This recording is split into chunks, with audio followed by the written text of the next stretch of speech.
Hello বন্ধুরা, আসসালামু আলাইকুম। তো আমি বাজার থেকে লক কিনে আনলাম। এগুলো একটা 10 টাকা করে 8 টাকা করে পড়ছে লকগুলো, আপনারা দেখতেই পাচ্ছেন। বাট একটা জিনিস খেয়াল করবেন যে লকের এই জায়গার অংশটা ছুটে যাওয়ার সম্ভাবনা থাকে বেশি।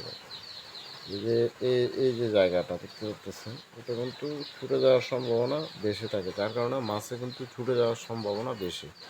তো বন্ধুরা, আজকে আমি বড়শি বাঁধবো, ইনশাল্লাহ আপনাদেরকে দেখাবো কীভাবে বড়শি বাঁধতে হয়। শুরুতে আপনারা এইভাবে একটা সুতা নেবেন, তারপরে এই যে বরকিটা দেখতে পাচ্ছেন আমার হাতে, এই যে দেখেন স্টিল বরকি, এই যে বরকি দেখতে পাচ্ছেন। বাট এই বরকিটা কীভাবে বাঁধবেন আজকে আমি আপনাদেরকে দেখাই। অবশ্যই আপনারা সুতা বাঁধতে পারেন। প্রথমে শুরুতে আপনারা সুতা একটু বাড়াই নেবেন, এই যে দেখতে পাচ্ছেন।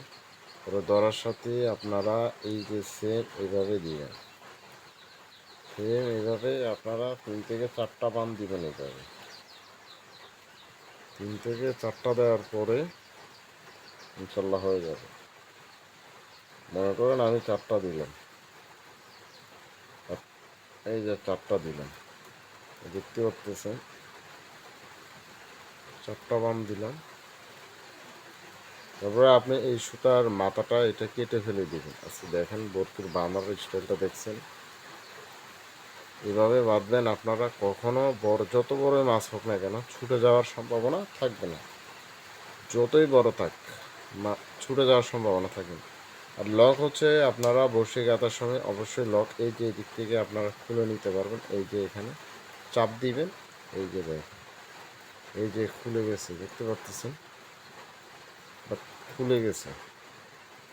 যখন বড়শি এখানে ঢোকাবেন, এই যে দেখেন আমি আপনাদেরকে দেখাই, বড়শিটা যখন এইভাবে থাকবে তখনই আপনারা এখান থেকে বাস এই যে এইভাবে চাপ দিয়ে আপনারা লকটা লাগাই দিবেন। তাহলে মনে করুন বড়শিটা এইভাবে ঝুলে থাকবে, এইভাবে ঝুলে থাকবে বড়শিটা, এভাবে ঝুলে থাকবে। তো অবশ্যই ভিডিওটা আপনাদের যদি একটু ভালো লাগে বা ভিডিওটা যদি আপনাদের যদি একটু উপকার হয়, অবশ্যই লাইক করবেন, বেশি বেশি শেয়ার করবেন। আমি তো সবসময় ফিশিং ভিডিও করি, মাছ ধরার ভিডিও নিয়ে সবসময় থাকি।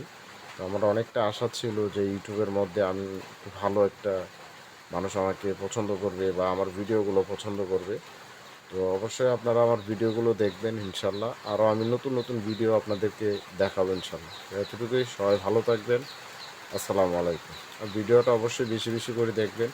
যারা নতুন মাছ শিকারে, যারা মাছ ধরার বেশি আগ্রহ আছে, তারা অবশ্যই ভিডিওটা দেখলে মাছ ধরার একটা আগ্রহ থাকবে। তো এতটুকুই, সবাই ভালো থাকবেন।